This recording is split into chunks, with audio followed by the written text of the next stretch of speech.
നമസ്കാരം, വിപ്ര ന്യൂസിലേക്ക് സ്വാഗതം. ഇന്നത്തെ പ്രധാന വാർത്തകൾ.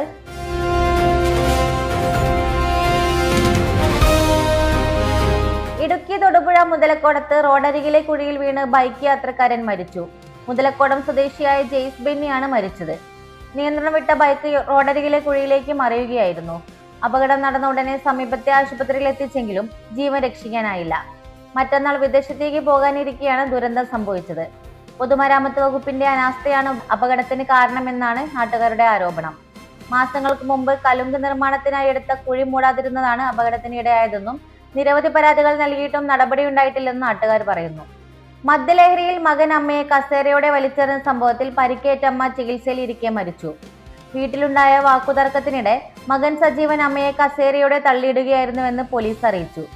ഗുരുതരമായി പരിക്കേറ്റ അമ്മയെ ഉടനെ കണ്ണൂർ സ്വകാര്യ ആശുപത്രിയിൽ പ്രവേശിച്ചെങ്കിലും ചികിത്സ ഫലപ്രദമായില്ല. സംഭവത്തിന് പിന്നാലെ മകൻ സജീവനെ പോലീസ് നേരത്തെ അറസ്റ്റ് ചെയ്തിരുന്നു. കേസിൽ കൂടുതൽ അന്വേഷണം പുരോഗമിക്കുകയാണ്. തിരുവനന്തപുരം സ്കൂൾ വാൻ തോട്ടിലേക്ക് മറിഞ്ഞ് അപകടം. പൂവത്തൂർ ഗവൺമെന്റ് LP സ്കൂളിലെ 21 കുട്ടികൾക്കാണ് പരിക്കേറ്റത്. ഒരു കുട്ടിയുടെ പരിക്ക് ഗുരുതരം. ഇന്ന് രാവിലെ സ്കൂളിലേക്ക് പോകുന്നതിനിടെയാണ് സംഭവം നടന്നത്. സ്റ്റിയറിംഗ് റാഡ് പൊട്ടി തോട്ടിലേക്ക് മറിയുകയായിരുന്നു. ഡ്രൈവർ തന്നെയാണ് കുട്ടികളെ പുറത്തെ എത്തിച്ചത്. നാട്ടുകാരുടെ സഹായത്തോടെ സമീപത്തെ സ്വകാര്യ ആശുപത്രിയിൽ പ്രവേശിപ്പിച്ചു.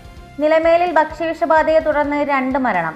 ഇന്നലെ വിഴിഞ്ഞത്തെ ഹോട്ടലിൽ നിന്നും മീൻ വിഭവം കഴിച്ചതിനെ തുടർന്നാണ് റഷീദ ബീവിയും ഷാജിയുമാണ് മരിച്ചത്.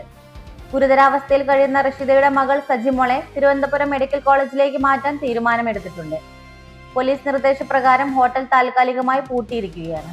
ന്യൂഡൽഹിയിൽ CBSE 10-12 ക്ലാസുകളിലെ ബോർഡ് പരീക്ഷകൾക്ക് ഇന്ന് തുടക്കമായി. രാജ്യത്താകമാനം 46 ലക്ഷത്തിലധികം വിദ്യാർത്ഥികളാണ് ഇത്തവണ പരീക്ഷ എഴുതുന്നത്.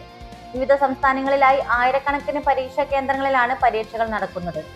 കൂടുതൽ സുരക്ഷയും നിയന്ത്രണങ്ങളോട് കൂടിയാണ് പരീക്ഷ നടത്തുന്നത്. പരീക്ഷകൾ മാർച്ച് മാസം അവസാനം വരെ തുടരും. ഇതുപോലുള്ള ന്യൂസ് അപ്ഡേറ്റ്സിനായി വിപ്ര ന്യൂസ് സബ്സ്ക്രൈബ് ചെയ്യൂ.